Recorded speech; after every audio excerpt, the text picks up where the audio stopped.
muito inusitado para os espíritas, principalmente os espíritas kardecistas, que tiveram a sua formação com base no Pentateuco e que muitas vezes deixam passar informações preciosas ou que se atêm a determinados conceitos de uma forma muito inflexível.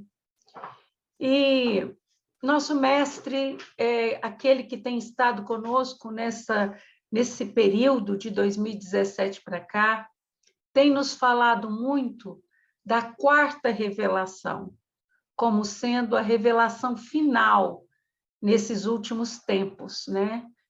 Quando eu digo últimos tempos, eu não estou falando de fim do mundo, eu estou falando do fim desta era de provas e expiações, né? Então, esses novos tempos traz junto com ele necessidade de informações coerentes com os acontecimentos atuais, né? Circunstâncias que algumas coisas que Kardec trouxe já não atendem a tantos questionamentos. Mas antes de muito supor que estamos indo na contramão dos ensinamentos de Kardec, ou estamos indo contra o que ele nos trouxe, é importante dizer que ele mesmo deixou claro nas suas obras finais, principalmente no que está em obras póstumas, que ele não havia, né, trazido tudo aquilo, todas as informações que o Espiritismo, que cabia no Espiritismo, e que outros viriam para complementar essas informações, para trazer novas informações. E aí nós estamos com vários seres, se a gente falar aqui do Brasil, nós temos várias correntes espiritualistas que nós chamamos presentemente de correntes universalistas, porque agregam, não são novas religiões, né? Então, nós temos aí a Fraternidade Estrela Guia, nós temos aí as Sementes das Estrelas, nós temos vários grupos, né? Que tranquilamente não se dizem religiosos, assim, na acepção da palavra literal de religião. O próprio Ascan, ele fala isso desde as suas primeiras manifestações. Não somos nenhuma religião nova, nós não queremos inaugurar nenhuma religião nova, e ele ainda fala mais, contrariando aquilo que nós falamos sobre ele. Eu não sou guia de ninguém, mas nós vamos, né, na contradita disso, e o temos, sim, como nosso orientador. Ele não gosta de ser chamado de guia, mas ele é, sim, um dos nossos orientadores, um conselheiro importantíssimo, um tutor, né, que o Cristo, na sua bondade e misericórdia sem par, nos deu de presente, né? Como deu Neva às Sementes das Estrelas, como deu Sheiliane, né, ao grupo da Mônica Medeiros, como deu vários outros, em vários outros grupos, né? Cada um seguindo uma linha paralela, mas todos com o mesmo objetivo: o despertar da nova era, a nova revelação, a quarta revelação. E dentro dessa quarta revelação, um dos assuntos mais polêmicos e que não é de forma alguma aceito pela maioria dos espíritas é um assunto denominado acoplagem, ou diferente dessa expressão, o Ascan gosta de chamar de compartilhamento de consciências. Compartilhamento de consciências. Outros chamam de acoplagem. Outros chamam de walk-in, espírito entrante, né? Então, é um assunto novo, embora a experiência não seja nova, né? Mas é um assunto novo e, assim, a gente não sabe o entendimento que as pessoas têm de um assunto, de uma coisa velha, mas que nunca foi tratada e que, para o espiritismo kardeciano, se tornou um tabu, né? Então, é sobre isso que nós vamos falar nesta noite, com clareza, com discernimento, né? Com coerência, sem achismos, sem teorias fantásticas, mas trazendo a verdade. E aquilo, né, que Miguel, na terça-feira, disse: ouça quem tem ouvidos para ouvir. Nós não queremos ser os donos da verdade, não queremos manipular informações, estamos aqui para trazer o que é do nosso conhecimento, o que acontece, o que já aconteceu e o que vai acontecer cada vez mais.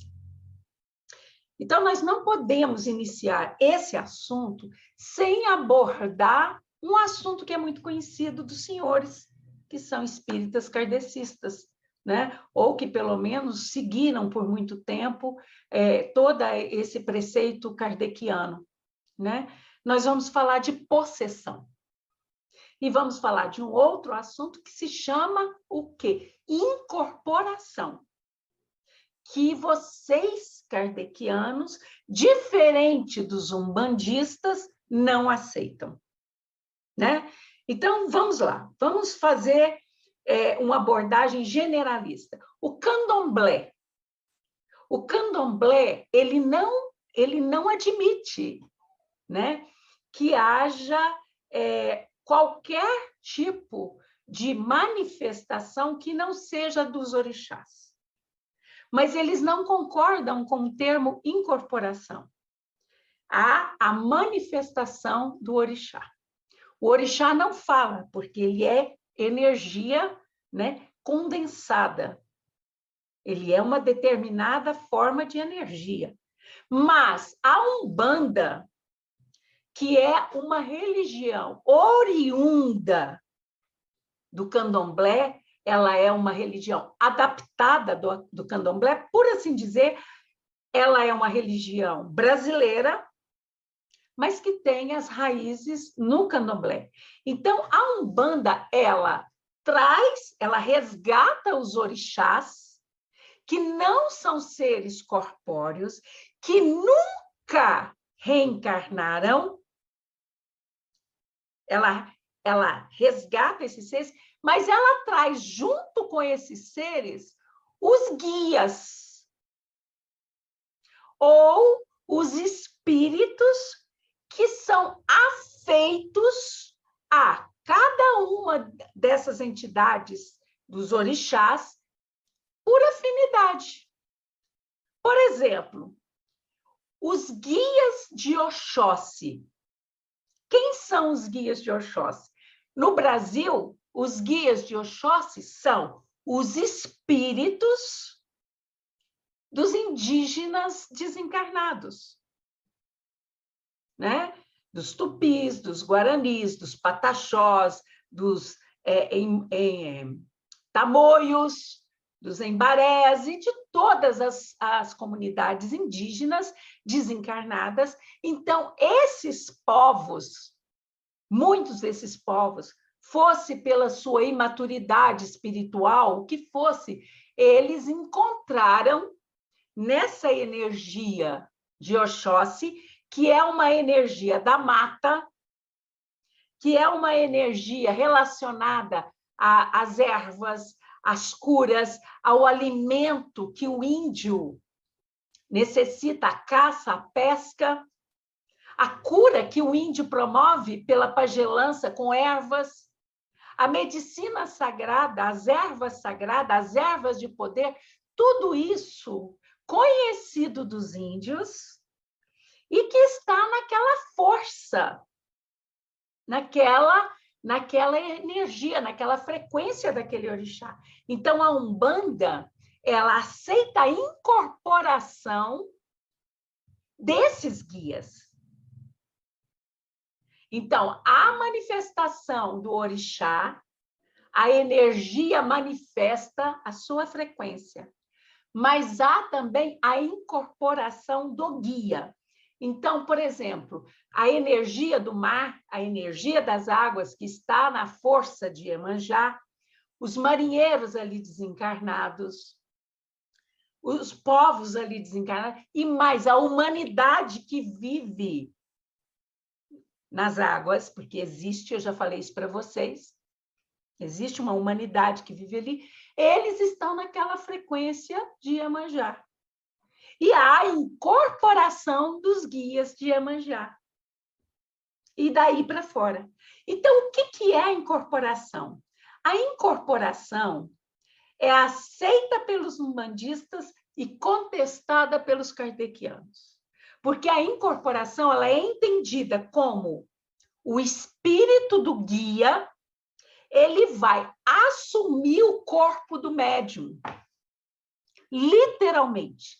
Então, na concepção da Umbanda, há um afastamento do espírito do médium, que fica ligado a ele pelo cordão fluídico ou pelo cordão de prata, como vocês conhecem, que é um fio energético, como se fosse cordão umbilical, mas ele fica afastado. E o guia toma conta do corpo do médium.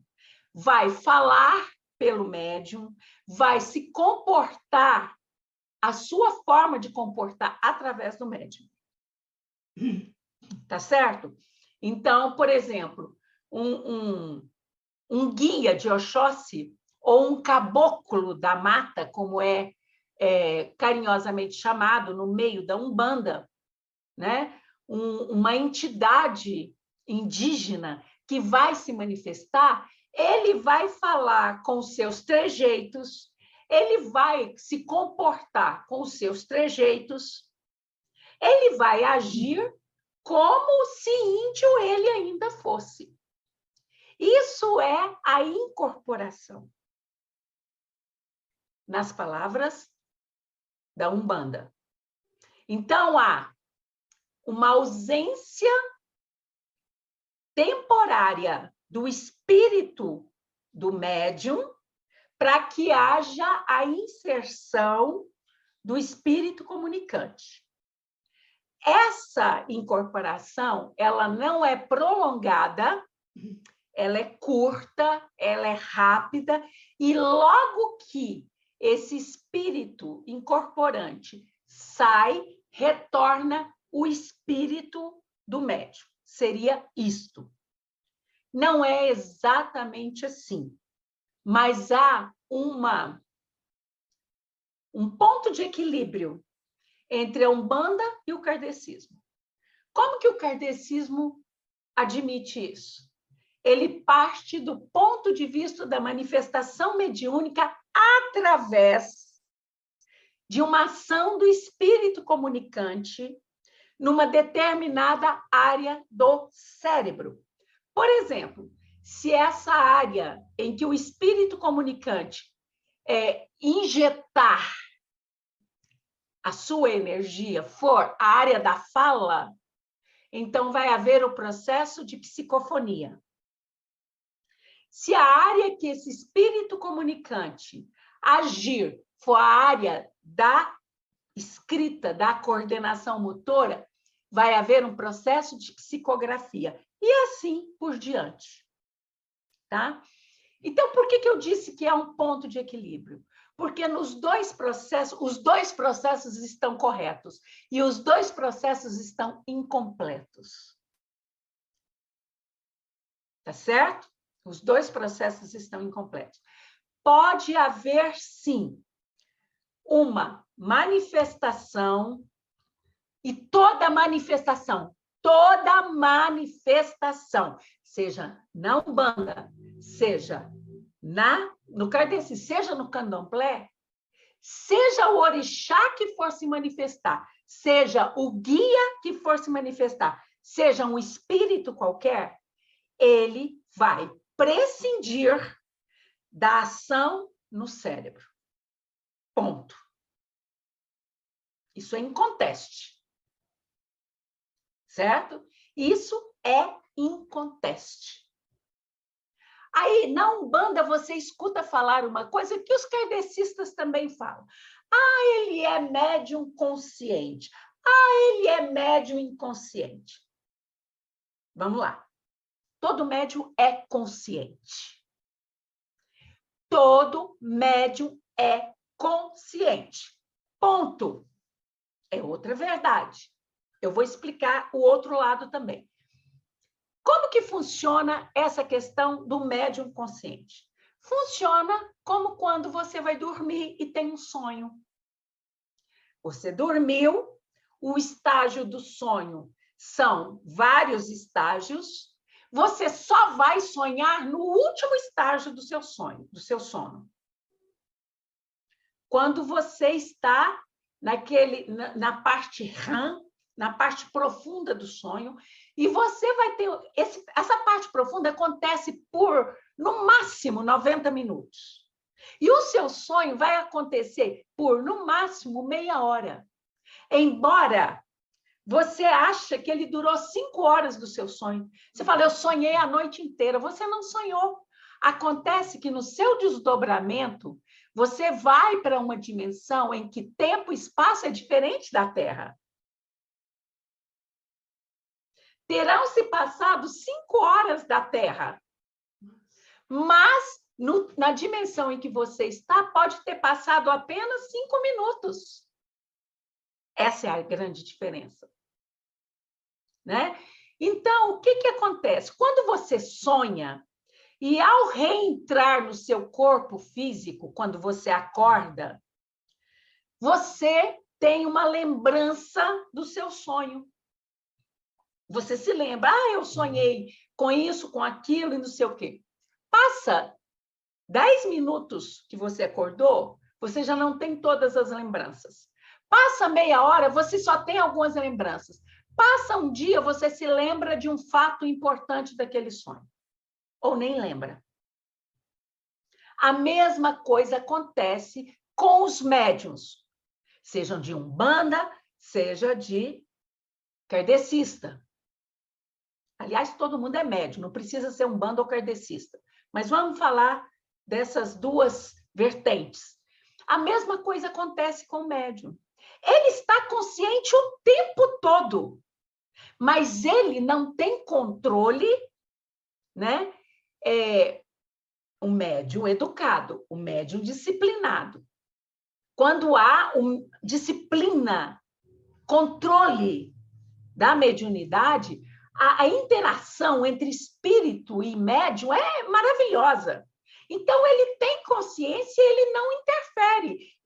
E a comunicação sai clara, sai fluida, sem ruídos. Quando a gente fala ruídos, é interferência do médium. Ela sai sem ruídos. Quando não há uma perfeita integração médium-espírito, o médium fica interferindo. Porque ele não confia no espírito. Ele não confia. Então, ele interfere. Quando que acontece isso? Por dois motivos. Por exemplo, quem já trabalhou ou trabalha aqui numa mesa de desobsessão, sabe que deve fazer isso. Ele deve fazer isso, porque muitas vezes manifesta uma consciência totalmente ignorante. Ele quer quebrar a mesa, ele quer gritar, ele quer sair correndo. O médium segura, retém. Então, ele está agindo sobre o espírito comunicante. Perfeito. Em outros momentos, acontece o inverso. O espírito é um espírito educado, é um espírito consciente, é um espírito, como vocês costumam chamar, de luz, que eu acho que é uma expressão inadequada, mas vamos usar essa expressão, um espírito de luz, mas o médium é inseguro.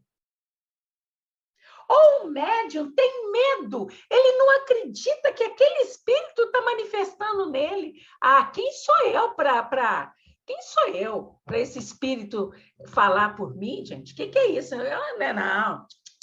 Não, isso aí é mistificação. Não sou eu que estou falando isso, eu não vou deixar esse espírito me fazer passar papel de bobo aqui de jeito nenhum. De jeito nenhum. Né? Então, ele interfere o tempo todo, porque ele não acredita que pode ser um Bezerra de Menezes, que pode ser um Caibar Schutel, que pode ser um Delane, que pode ser um Chico Xavier, ele não acredita. Então, acontece isso também. Né? Então, quando o médium volta, quando ele recobra a sua lucidez, que o espírito comunicante se afasta, né? Ou desincorpora, na linguagem da Umbanda, ele retém aquelas informações por algum tempo. Ele sabe o que falou naquele momento. Passa 10 minutos, ele lembra de alguma coisa. Passa meia hora, ele lembra de alguns pontos. Passa um dia, talvez ele se lembre de uma ou outra palavra. E isso acontece no nosso caso aqui, por exemplo. Né? Está consciente, mas não tem ação sobre a nossa manifestação. Isso é um acordo entre cavalheiros, um acordo entre partes. Não é uma coisa premeditada. Né? Então, você encontra pessoas, médiuns, né? Como um Divaldo, que confia totalmente na Joana, um Chico, que confiava totalmente naquela equipe que trabalhava com ele. Né? Então, isso é necessário. E o que acontece quando o médium fala assim, eu sou totalmente inconsciente? Na verdade, ele está querendo dizer para o outro o seguinte, olha, pode confiar em mim que eu não sei nada do que o espírito falou. É mentira, gente. É totalmente mentira. Você pode até adormecer durante a manifestação, mas a memória do que você falou é a mesma coisa de um alcoólatra beber e de falar assim, eu não lembro de nada do que eu fiz. Que não lembra. Ele tem coragem para fazer.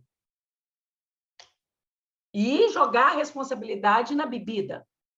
Né? Então, o médium não é inconsciente. Ele seria inconsciente em que caso? Agora eu vou explicar. Em que caso o médium fica inconsciente? Casos de incorporação completa. E o caso de incorporação completa são casos especiais de, entre aspas, guias ou entidades de uma patente muito elevada, como foi terça-feira, né? E que eles, exatamente pela sua patente, eles apagam aquele locus momentâneos do seu aparelho comunicador para que a mensagem seja pura, limpa.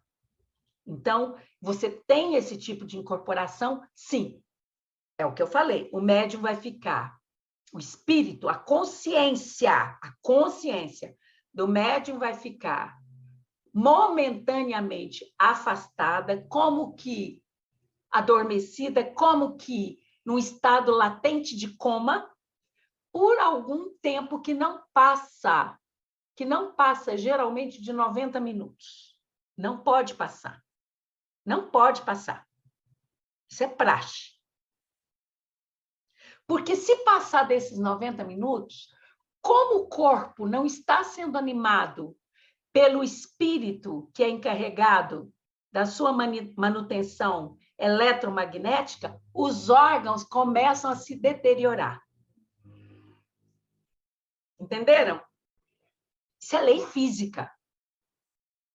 Tá? Então, esse é um caso. Qual é o segundo caso? Possessão. Aí sim, no caso de possessão, o espírito do encarnado, ele fica literalmente inconsciente. Mas ele sofre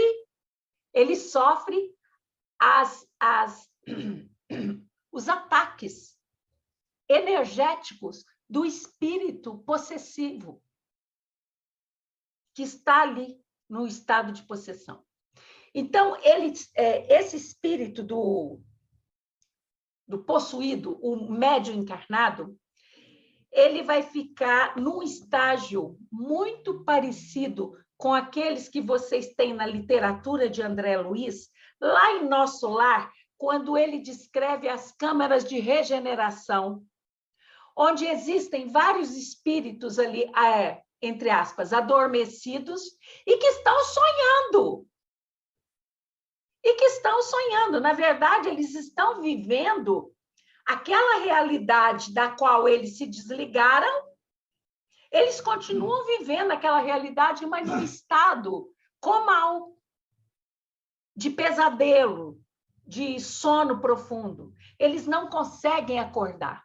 É a mesma situação, só que ele está ali nas câmaras de retificação, ali do Nosso Lar, também, mas ligado por um fio fluídico, a um corpo que está lá na crosta. Não necessariamente o espírito do encarnado precisa estar ali próximo do corpo. Vocês entenderam isso? Ele pode estar lá nas câmaras do Nosso Lar e o corpo dele está possuído por um espírito das trevas aqui na crosta. Isso é possessão. Então, ele não tem consciência, embora ele esteja vivendo aquele estágio de pesadelo, de sonho. Ele vê o corpo dele lá na crosta fazendo coisas abomináveis sem que ele tenha controle ou interação. A sua mente não funciona no seu cérebro. A sua mente está embotada. Está claro para vocês até aqui? Vocês estão me entendendo? Pois bem, a questão 473 do Livro dos Espíritos traz bem essa questão, porque Kardec pergunta se um espírito pode momentaneamente, né? Eu vou ler aqui no livro, eu vou pedir autorização para vocês para ler, tá? Pode um espírito momentaneamente revestir-se do invólucro de uma pessoa viva, quer dizer, introduzir-se num corpo animado e agir em substituição ao espírito que nele se encontra encarnado? E a resposta é: o espírito não entra num corpo como entra numa casa. Ele se assimila a um espírito encarnado, que tem os seus mesmos defeitos e as suas mesmas qualidades, para agir conjuntamente. Mas é sempre o espírito encarnado que age como quer sobre a matéria de que está revestido. Pois bem, é sobre essa pergunta que eu quero falar e que eu falei que Kardec não trouxe todas as informações. Aqui fala que age em conjunto, mas existem níveis de possessão tão sérios como, por exemplo, aquele ilustrado na tela de vocês, o filme tão conhecido como O Exorcista, né? E tantos outros filmes. Aconselho vocês a não assistirem filmes desse nível, porque vocês vão trazer para casa de vocês uma vibração extremamente negativa, tá? Aconselho, mas façam o que querem. Então, existem possessões tão acopladas que acontece isso que eu falei para vocês. O espírito do encarnado não consegue agir em conjunto com o espírito que está possuindo o seu corpo. Então, você pode pegar a possessão e dividir ela em diversas fatias. Desde as possessões mais leves, que são aquelas que acontecem com a obsessão mais grave, elas já são o início de uma possessão, até aquelas possessões mais graves. Vamos dar um exemplo do livro de Marcos, né? Quando ele fala de uma parábola, de um caso que aconteceu com Jesus, né? Ali para os lados do Lago Genezareno, quando ele ia passando por ali, surgiu na sua frente um possesso, um possuído. A Bíblia fala possuído, né? Surge esse possuído ali na sua frente, tá certo? E esse possuído, ele vinha do cemitério, dos túmulos, porque desde que ele ocupou o corpo daquele jovem, daquele homem, ele passou a se comportar de uma forma totalmente anômala, a forma com que o homem tinha por atitude. Então, ele passou a habitar os túmulos, morar nos sepulcros. Por que ele passou a habitar os sepulcros? É fácil da gente entender isso. Aonde que esse espírito realmente habitava? Aonde que ele estava preso? Muito provavelmente preso a um corpo em decomposição. Então, ele não conseguia sair dali. E aí acontece o caso de possessão. E por acontecer aquele caso de possessão, ele passa a habitar ali, nos sepulcros. E ele se comporta de uma forma imunda, como se fosse um animal selvagem, né? Então, esse é um caso de possessão. Tem aquele outro caso em que Jesus, né, eles trazem para Jesus um lunático, que tem vários demônios possuindo esse lunático. E Jesus dialoga com esses demônios e pergunta, qual o seu nome? E ele responde, multidão, porque somos muitos. Então, esse é o segundo ponto que eu queria falar. Uma possessão não necessariamente pode acontecer por um único espírito, mas eles podem ir trocando. Podem ser uma multidão, né? A própria Maria Madalena, ela tinha uma mediunidade descontrolada e ela, sim, fora possuída por vários espíritos imundos. Ela não era prostituta, mas ela era uma médium enferma.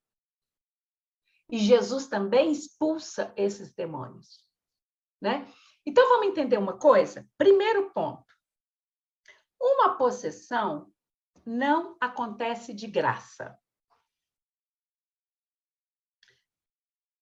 A vítima de uma possessão, muitas vezes, não é vítima.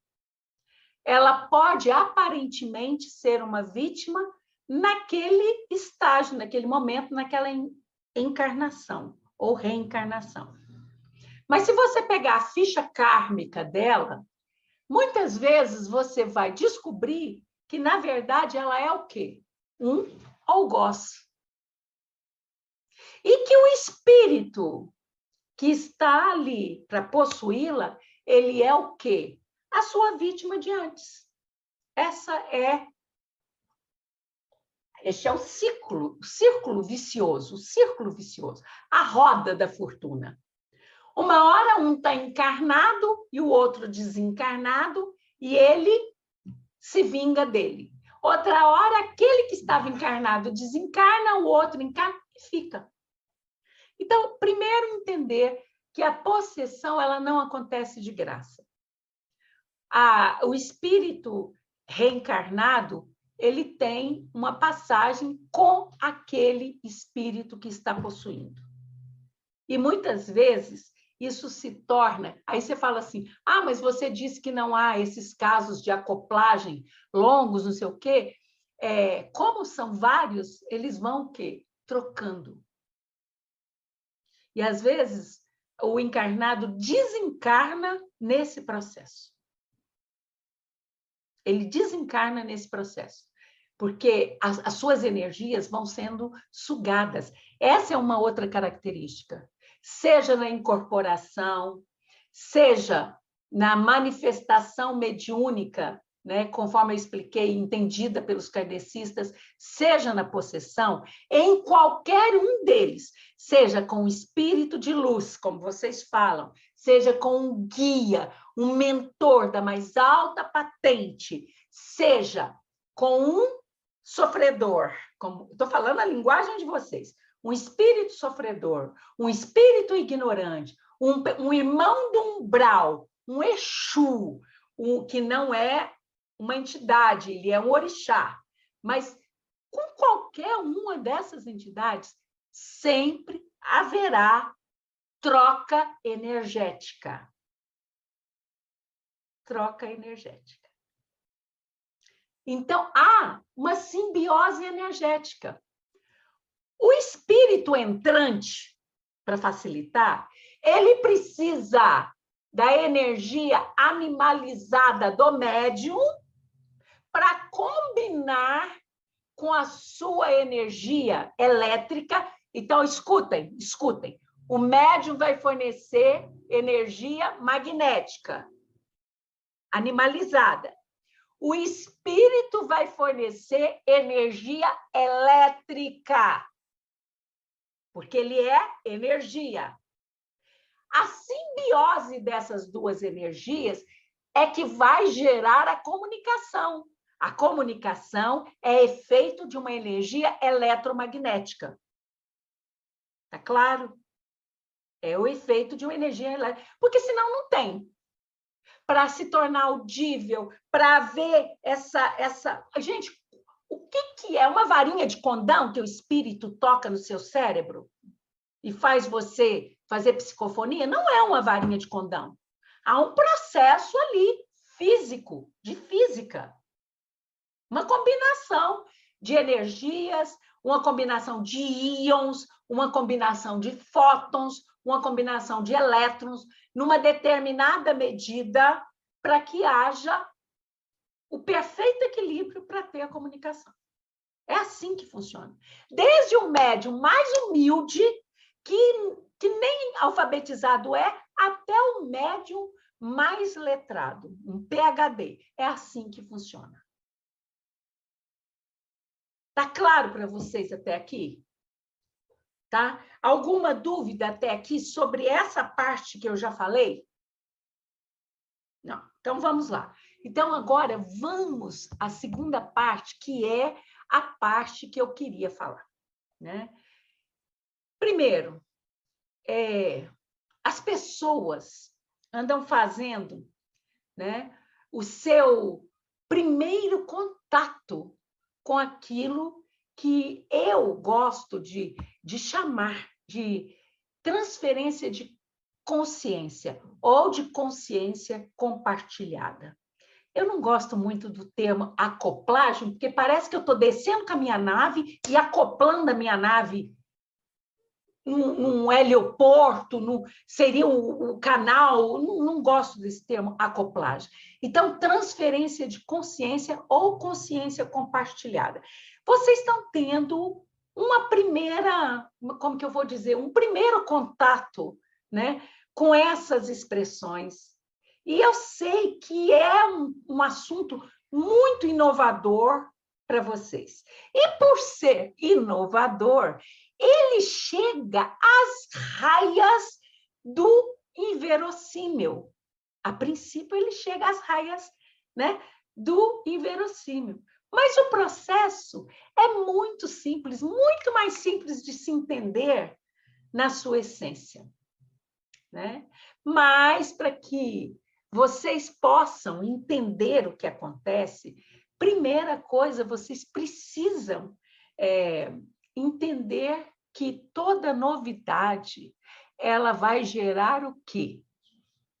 Incômodo, né? Toda novidade ela vai gerar impacto, né? E ela precisa de um determinado tempo para que ela se acomode, para que as pessoas se acostumem com ela, para que ela seja compreendida, aceita, absorvida. Então, é por isso que nós não abordamos ainda, né, esse assunto com tanta frequência. A gente já deu umas pinceladinhas para não confundir muito a cabeça de vocês, porque já tem tanto assunto para vocês pensarem, refletirem, né? Para que mais um? Então, o que nós trazemos aqui hoje é a título de informação que não precisa ser transformado em tese de doutorado, né? Mas nós estamos aqui para discutir o assunto com quem quiser, tá certo? Então, a primeira coisa, quando a gente fala de compartilhamento de consciência, é entender, primeiro, o que é compartilhamento, o que é consciência. Não é isso? Bom, então, veja bem, compartilhar. Compartilhar não é doar.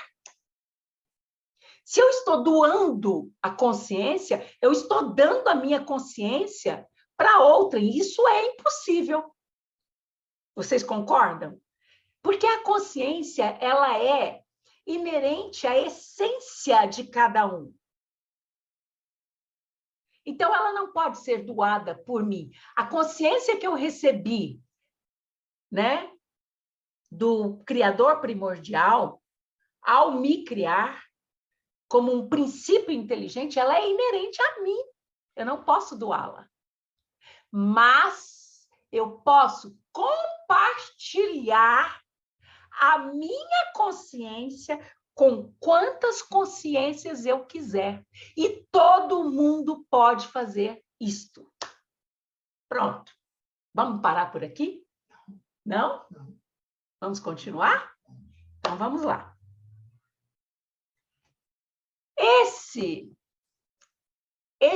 Essa questão de falar de consciência é um assunto que, agora que está sendo mais discutido, fora do âmbito da psicologia e fora do âmbito da filosofia. Então, os espiritualistas estão se apropriando indevidamente do termo consciência, porque agora eu gostei daquela lenda do espelho quebrado. Eles estão com um pedacinho do espelho e estão achando que estão com a verdade. E não é assim. Vamos lá, vamos entender? Vamos começar por entender o que é a consciência. Se ela é a essência de todo ser vivente, ela é, portanto, um tesouro pessoal, porque ela foi dada a você no momento da sua criação pelo racional superior, pela fonte criadora. Ao meu povo passando. Né? Então, a consciência é intransferível. Ela é intransferível. Isso é lei de Deus. Mas vocês já ouviram falar em radiação? No kardecismo, vocês já ouviram falar disso. Antônio de Pádua podia irradiar-se. Bezerra de Menezes pode se irradiar. Ele chegou num patamar da sua consciência que ele pode manifestar nesse mesmo momento, no Rio de Janeiro, aqui, em Uberaba, em São Paulo, em qualquer lugar, ao mesmo tempo, e ser a mesma consciência, e falar de assuntos diferentes, de temas diferentes, de coisas diferentes. Mas como que isso é possível?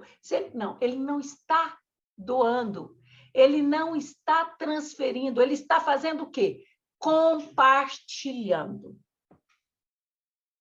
Tá certo? Mas nesse caso do exemplo que eu dei de Bezerra de Menezes, ele está compartilhando momentaneamente, pode ser por um processo de psicofonia, pode ser por um processo de psicografia, pode ser até por um processo de incorporação, onde Bezerra de Menezes assume a forma do caboclo curador, Dona Eleusa, ou assume a forma do pena branca, ele assume a forma do seta dourada, e daí vai. O seta branca, ele tem esse poder de se manifestar de diferentes formas. Vários. Isso é dom de cada um. Então, veja bem, eu sendo consciência, eu tenho esse poder de compartilhar? Tem. Você tem esse poder. E eu te falo mais, você tem tanto que você tem uma ascensão espiritual sobre pelo menos uma pessoa na sua vida, em que você, só com a força do seu pensamento, você muda o pensamento daquela pessoa. Pode pensar aí que você vai encontrar uma pessoa. E a sua palavra, então, é lei para essa pessoa. Ela pode até contestar, mas ela vai fazer o que você quer. Por quê? Porque você está compartilhando com essa pessoa a sua ascensão moral, nesse caso. Moral ou espiritual. Mas você também poderia compartilhar os seus conhecimentos com essa pessoa. Isso é possível. Então, eu vou falar agora um assunto bem delicado, né? Para a gente entender isso. Bom, se há uma fonte primordial, que eu chamo de fonte primordial ou de criador primordial, ela não fez a criação aos pedacinhos, como muitos imaginam. Ele está criando até hoje. Não, o que está acontecendo até hoje é que essa criação está se expandindo, se desdobrando. O verbo manifestou-se e está manifestando. É porque vocês não têm condição de entender a ausência de tempo. Para vocês isso é complexo. Tá certo? Mas é como se há 1 minuto atrás Deus tivesse dito: haja luz. Agora você vê, o que veio antes dele dizer haja luz? Veio o quê? O verbo. Primeiro ele falou: haja luz, e a luz se fez. O Big Bang. No conhecimento de vocês, no entendimento de vocês. Né? Então, para vocês entenderem, é como se há 1 minuto ele tivesse criado. Mas a criação tem um tempo infinito. Ele é o tempo. Ele é o tempo. Agora vamos entender o seguinte: tudo que o Criador criou não foi homem, mulher, cachorro, gato, árvore, diamante, ouro. Não é isso que ele criou. O que o Pai criou? O que é a criação? Átomos. Deus criou átomos. Só. Só. E deixou esses átomos com livre arbítrio para fazer de si o que quiserem. Um átomo encontrou outro átomo, formou uma molécula, e aí vai. E nós já vimos isso. Tá? Então, o que eu quero dizer disso? Nós, todos nós somos oriundos de uma mesma árvore, de um mesmo tronco, de uma mesma base. E nós não estamos dissociados dessa base. Eu já falei isso com vocês. Ele não separou ele do que ele estava criando. Ele só se desdobrou. Então, nós somos parte dessa grande consciência. E mantemos a nossa individualidade. Ora, se eu sou parte dessa grande consciência, vamos imaginar um aquário, um imenso aquário. A água do aquário é o criador primordial. E todos nós que estamos ali dentro somos os peixinhos. Mas aonde que nós estamos? Dentro do aquário. Cada peixinho com a sua consciência. Quando um peixinho morre, o que acontece? A sua matéria, ela vai ser absorvida por quem? Pelo aquário, né? O aquário vai absorver a matéria do peixinho que morreu. Pode ser, você pode chamar o aquário de terra, de espaço, de universo, do que você quiser, de natureza, porque tudo isso é o aquário. Então, morrer um peixinho, a natureza vai absorver a matéria do peixinho, mas a energia do peixinho vai ficar aonde? Ali naquele fluido, naquela água, que é a consciência grande, a fluido cósmico universal, ou matéria escura. Então, a energia do peixinho está ali. E aí, ele deixou de existir? Não. Ele está ali. E se ele for esperto, ele vai conseguir conectar com aquele grande aquário,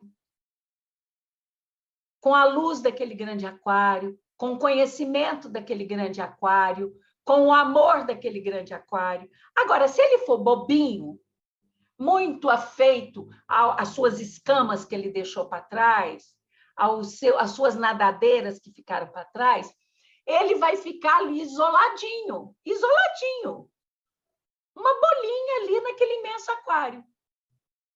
E aí, como ele está fora do corpo, ele começa a interagir com outras consciências que são bobinhas também, que estão no mesmo nível, né, de consciência que ele começa a interagir.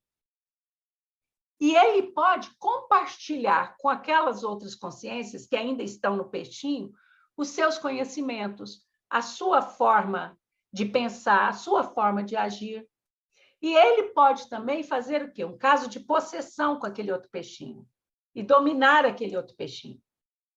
Sugar toda a energia do peixinho, literalmente uma vampirização, sugar toda a energia do peixinho e o peixinho vai até morrer, porque ele está fraco, ele está sem forças, ele deixa de alimentar, ele deixa de dormir, ele deixa de tomar água, então ele vai morrer, né? Então, essa consciência base, que é essa árvore grande, né? Ela tem um conhecimento infinito, ela tem uma dimensão infinita, ela tem uma quantidade de informação armazenada infinita. Por quê? Porque ela armazena todo o conhecimento de todos os peixinhos que estão dentro do seu aquário. Essa consciência, esse aquário, é o que nós chamamos de registro acástico, de grande consciência. Por isso que eu falo para vocês que é balela essa coisa de você pagar 500, 600 reais para fazer leitura do seu registro acástico. Você pode ter revelações do seu registro acástico passado por um ou por outro, por uma outra entidade superior que pode falar: Anderson, olha, você foi um gladiador. E como gladiador, você fez isso, fez aquilo. Então, essa entidade, dada a sua espiritualidade, ela tem registro a essas consciências.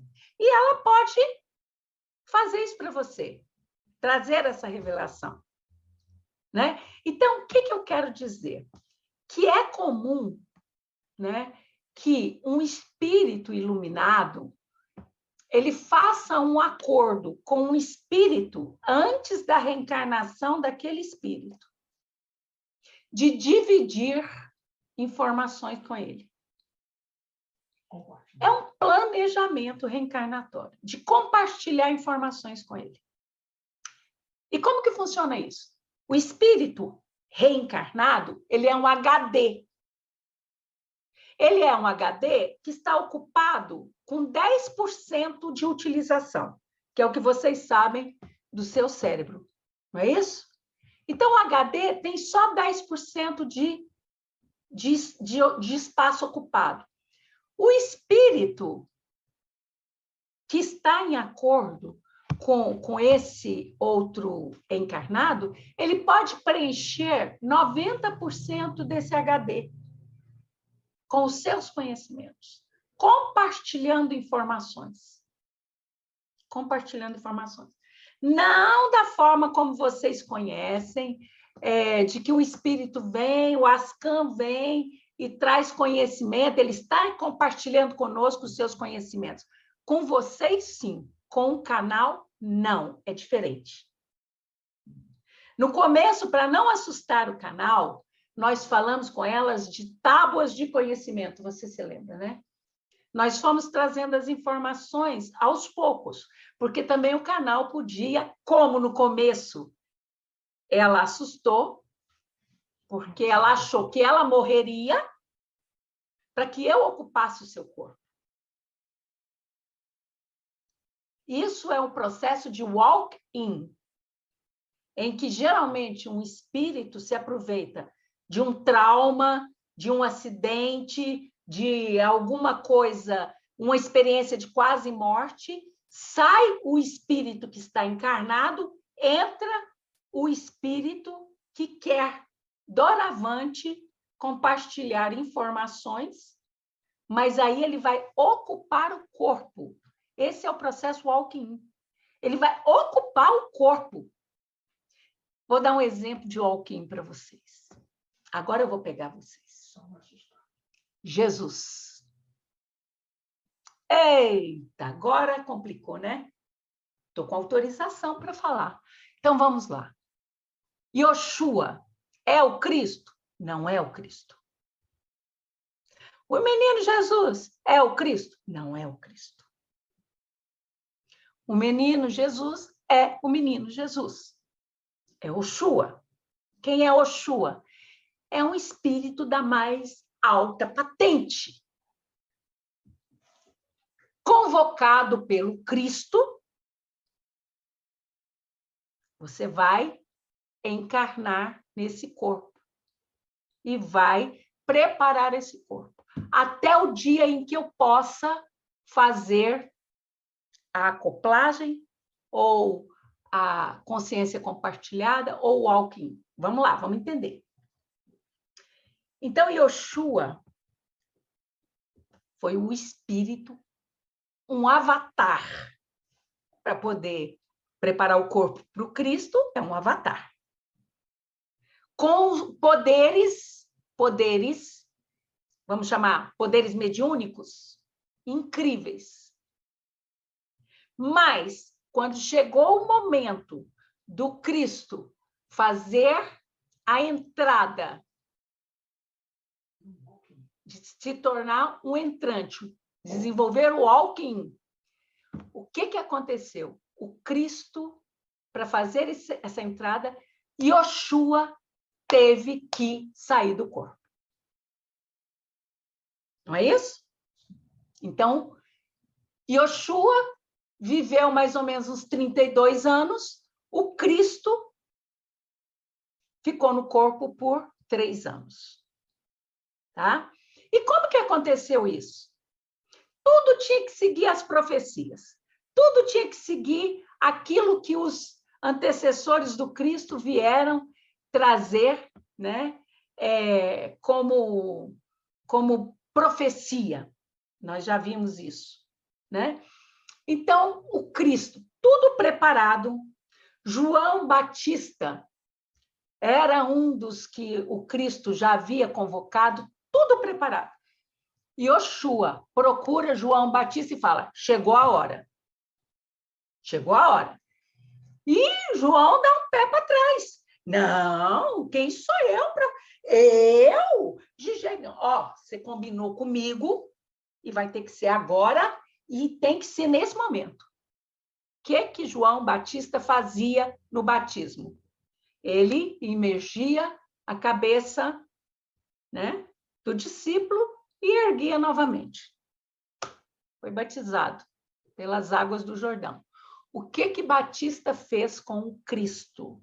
Não houve testemunhos. A única testemunha foi a aparição no céu, que não é uma pomba, viu, gente? mas uma grande nave, né? O que houve naquele momento?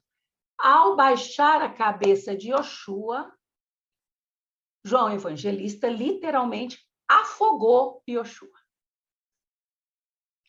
Então, quando houve, né, aquela experiência de quase morte, há a troca fluídica. Sai o espírito de Yoshua, desce a essência crística, a radiação crística. Não precisa vocês acreditarem em mim, não, tá? Só estou contando como foi. Então, fala-se muito, Judas traiu Jesus. Batista matou Jesus. Se for olhar por esse prisma, né? A verdade é esquisita, né, gente? Olha o espelho quebrado, né? A verdade é esquisita. Então, naquele momento, entra Cristo. Isso foi um walk-in.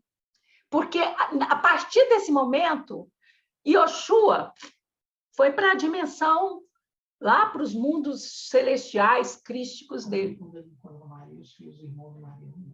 Né? Tanto é que, quando ele volta como Cristo, ele muda, inclusive, as suas feições. E quando ele volta para a casa dele, nem a mãe, nem os irmãos o reconhecem. Tão mudado ele estava, porque ele não era mais o carpinteiro Yoshua, ele não era mais o filho de Maria. Tanto é que ele fala, quem é minha mãe? Quem são meus irmãos? Porque ele estava falando além, mas ele se valeu desse momento para se identificar. Para mostrar que quem estava ali naquele momento não era o filho de Maria, não era uma ausência de amor filial, mas ele estava mostrando naquele momento que quem estava ali não era o filho de Maria, não era o irmão de Lia, de Judas, de Tiago, era o Cristo em essência, assumindo aquele corpo. Então, surge, apesar de Yoshua ter sabedoria, apesar... Gente, pensa comigo, gente, pensa comigo. Vocês acham que o Cristo precisaria passar não sei quantos anos entre os terapeutas no Egito aprendendo cura? Pensa comigo. Vocês acham que ele precisaria passar não sei quantos anos entre os essênios aprendendo misticismo, aprendendo esoterismo, aprendendo a cabala? Pensa comigo, gente. Ele é o Cristo. Né? Então, acontece isso. Muito bem. E o que, voltando lá no compartilhamento de consciência, o que nós estamos fazendo? Meu canal é um HD. E só tem, tadinha, 10% de ocupação, que é o que a mente dela, com os 3 cursos superiores dela, conseguiu alcançar. Então, agora, nós estamos transferindo conhecimento em código. Primeiro está em código. Da minha consciência para a consciência dela. Está havendo uma transferência, um compartilhamento. O que acontece? É como um HD de música de vocês. Vocês não passam música do computador para o HD? Qual é a necessidade disso?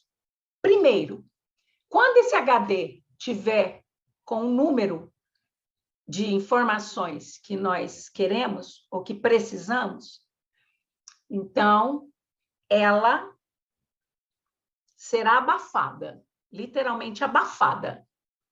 Ela ficará à parte. E aí nós poderemos agir livremente, com a quiescência dela, porque isso foi assinado. Não é que ela vai morrer, mas 70% do tempo estaremos ocupando o canal, no nosso trabalho. Seria mais ou menos isso, né? E qual é a vantagem disso? Primeiro, para mim, qual é a vantagem para mim? Eu estou aprendendo as delícias da terceira dimensão. É maravilhoso. Tem suco de seriguela que eu adoro perfume. Tem coisas maravilhosas na terceira dimensão. Eu ando com o meu canal pelas ruas, eu gosto de ver essas coisas da terceira dimensão. Eu vibro com isso. Eu gosto da humanidade. Eu gosto da ignorância da humanidade. Não que eu me sinta superior, mas porque eu tenho a oportunidade de exercer a maestria, de ensinar, de trazer conhecimento. Então, eu gosto disso. É, para mim, uma oportunidade maravilhosa. E eu ganho com isso. E o meu canal? A mesma coisa. Ela tem experiências da quinta dimensão. Aquilo que vocês poderiam chamar de êxtase, de vislumbres, de déjà vu, de visões, né? Ela tem contato com a nossa esfera e nós temos contato. Então, há uma troca, um intercâmbio. Essa mente compartilhada, essa consciência compartilhada, é só minha? Não. Embora eu esteja à frente desse processo. Né? Eu estou no comando maior deste processo. Mas outras mentes também estão compartilhando. Como, por exemplo, mente dos pleiadianos.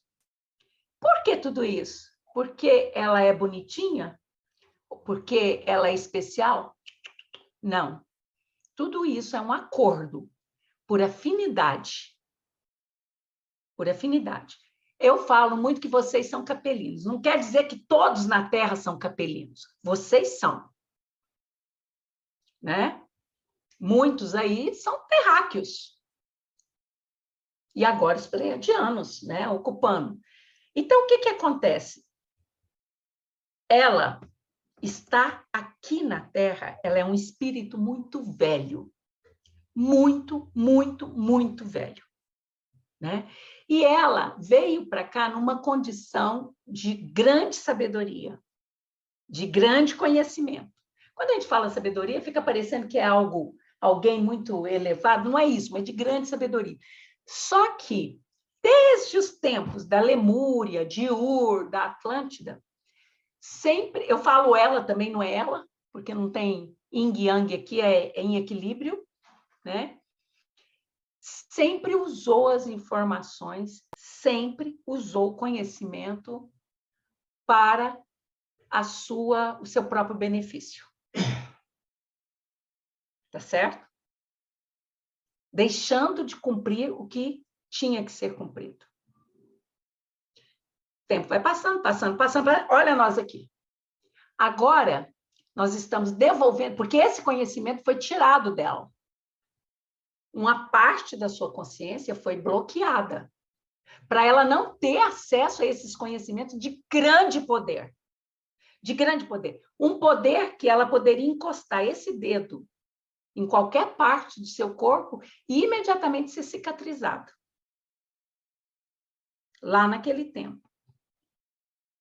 E só para resumir, para vocês entenderem, ela cobrava para fazer isso. Tá? E uma coisa que o Sivaldo disse essa semana, né? Que ela questionando por que eu tenho profecias e se eu não posso fazer nada. Porque ela teve uma visão, ela teve a profecia, ela teve a presciência do terremoto na Turquia. E ela questionando com Sivaldo. Eu vi tudo, eu sabia que ia acontecer, mas eu não sabia que seria na Turquia e eu não tinha como avisar aquelas pessoas para saírem do lugar. Então, ela estava muito sofrida, porque ela falava assim, para que eu estou tendo uma profecia se eu não consigo ajudar ninguém? Se eu não consigo, né, ir lá e salvar as pessoas? E o Sivaldo disse uma coisa muito inspirada para ela. Ele disse assim, porque um dia você usou esses mesmos conhecimentos, essas mesmas profecias só para o seu interesse, né? Só para a sua satisfação. Então, hoje, você está tendo as mesmas profecias, os mesmos conhecimentos, mas você está presa. Você não pode. Você vê, mas você não sabe o dia e não sabe o local. E isso gera o quê? Um imenso sofrimento no seu espírito, que é um resgate. É um resgate. Né? Você vê o que vai acontecer, mas não saber o dia, não saber a hora, não saber quando e não saber como ajudar. Então, é um resgate. Né?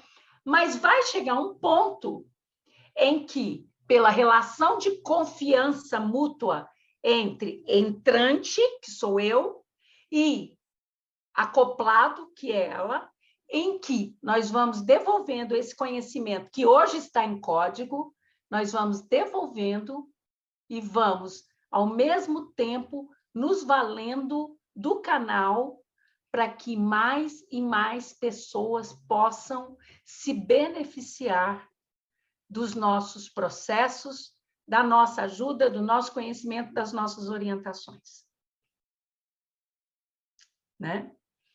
Então, uma forma de fazer a humanidade, né, entender que a vida é algo muito além do que uma existência corporal.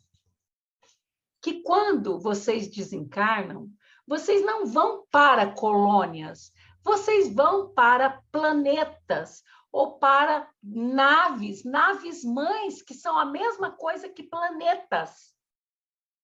Como o nosso lar, por exemplo, que é uma nave. Para vocês entenderem que todos na Terra, todos, mesmo os terráqueos, são extraterrestres. Porque os terráqueos, aqueles que são essencialmente da Terra, os seus espíritos não foram criados na Terra. Foram criados em mundos em formação e para cá vieram na forma de princípio inteligente de animais. Então, de alguma forma, ele veio de outro lugar para cá. Então, são todos extraterrestres. E quando vocês falam em extraterrestres, vocês têm aquela concepção exógena de um ser aberrante, um ser de um estereótipo traumático, às vezes, para vocês. Né? Então, o interessante disso tudo é que quanto maior o número de consciências, de conhecimento transferido, maior é a capacidade de utilização dessas mesmas informações pelo receptor. Então, às vezes alguém pede uma orientação e se eu não estiver ali naquele momento, o receptor já tem condições de dar a orientação, porque ela já tem dentro de si armazenado aquele conhecimento. Ela já está autorizada, né, a usar, a utilizar esses conhecimentos. E quanto mais ela utilizar esses conhecimentos, maior vai sendo a transferência, mas ela não deixa, ela não perde a consciência dela e eu não perco a minha, porque eu não estou doando a minha. Muito pelo contrário, eu estou enriquecendo a minha, ela está enriquecendo a dela. Isso é lindo. Isso é lindo. E isso pode ser feito em várias circunstâncias. Trigueirinho é um exemplo de consciência compartilhada. Né? E existem vários outros exemplos, mundo afora, de consciência compartilhada. Né? Então, os incautos poderiam chamar de fenômeno bipolar. Né? Porque são duas consciências distintas, anexadas, mas movimentando-se no mesmo campo, que é o corpo físico. Imagina assim, duas consciências, o lobo esquerdo e o lobo direito, em agitação frenética, né? Ali numa dança espetacular, num balé espetacular, em perfeita interação, mas quando uma consciência está agindo, a outra está à parte, e vice-versa. E são duas consciências distintas, então elas vão ter trejeitos distintos, elas vão ter maneiras de falar distintas, elas vão ter modos viventes distintos. Então, essa simbiose entre receptor e entrante, né? Ela, quanto mais apurada, quanto mais perfeita, quando não há resistência por parte do canal, houve muita resistência no início. O Euler é testemunha, não é, Euler? Houve muita resistência no início, muita resistência mesmo. Eu cheguei e fiz uma pergunta, falei, você aceita? Eu já sabia, eu tenho um contrato, eu tenho um acordo espiritual no projeto reencarnatório dela. Isso foi acordado. Então, ela foi Vânia Weitzel por 56 anos. A partir daí, começou a haver o quê? A transferência minúscula, pequenina, né? E agora nós estamos, né, num patamar maior e vamos continuar, porque daqui para frente vai continuar. A partir do momento em que nós não encontramos mais resistência, em que houve um entendimento, porque realmente ela pensou que ela fosse morrer. Ela chegou a despedir dos filhos. As filhas choraram. Minha mãe vai morrer. E não era isso. Mas está no nosso projeto esse compartilhamento de consciência e, se for necessário, um walk-in. Por que se for necessário? Dadas as circunstâncias da transição planetária. Esse walk-in, ele pode ser transitório, durar alguns dias, alguns meses, ele pode ser curto, longo, temporário ou permanente. Pode sim. Isso vai depender das circunstâncias que nós encontrarmos, né, nesses processos de transição planetária e que vai dar os ditames. Isso é tudo que está acontecendo, que as pessoas ficam questionando, né? Ficam se perguntando, mas o que está acontecendo? A Vânia incorpora a qualquer hora, a Vânia manifesta a qualquer hora, isso não pode ser assim, incorporação é só dentro do centro, a canalização, a mediunidade só pode ser exercida. Gente, isso é para quem precisa estar dentro de determinadas grades de segurança fluídica. Como que vocês imaginam que está o campo em que nós atuamos? É tudo cercado. Eu já mostrei para o Euler luzes que existem aqui, ó, no entorno do edifício, que são luzes que nós chamamos de vigias. Proteção do carro durante a viagem. De vigias. O que são essas luzes? Elas cercam o edifício, não é o apartamento onde ela está. São luzes de vigia, fluídicas, impedindo que qualquer larva possa entrar, dada a circunstância da canalização. Então, eu estou na minha nave, lá no Sol, ela está aqui, na cidade de Brasília, e nós estamos nos fazendo audíveis. Por quê? Por dois motivos. Porque há uma consciência compartilhada. E, nesse momento, quem está falando é o Ascan. E, nesse momento, a consciência dela está apartada, ligada ao corpo físico por um cordão fluídico muito tênue. A partir deste momento, eu posso direcionar a minha comunicação de diferentes formas. Eu posso trazer os trejeitos da minha última forma física, eu posso me comunicar como os vovôs e vovós da Ruanda, de Moçambique, que aqui se manifestam. Eu posso usar 1001 formas.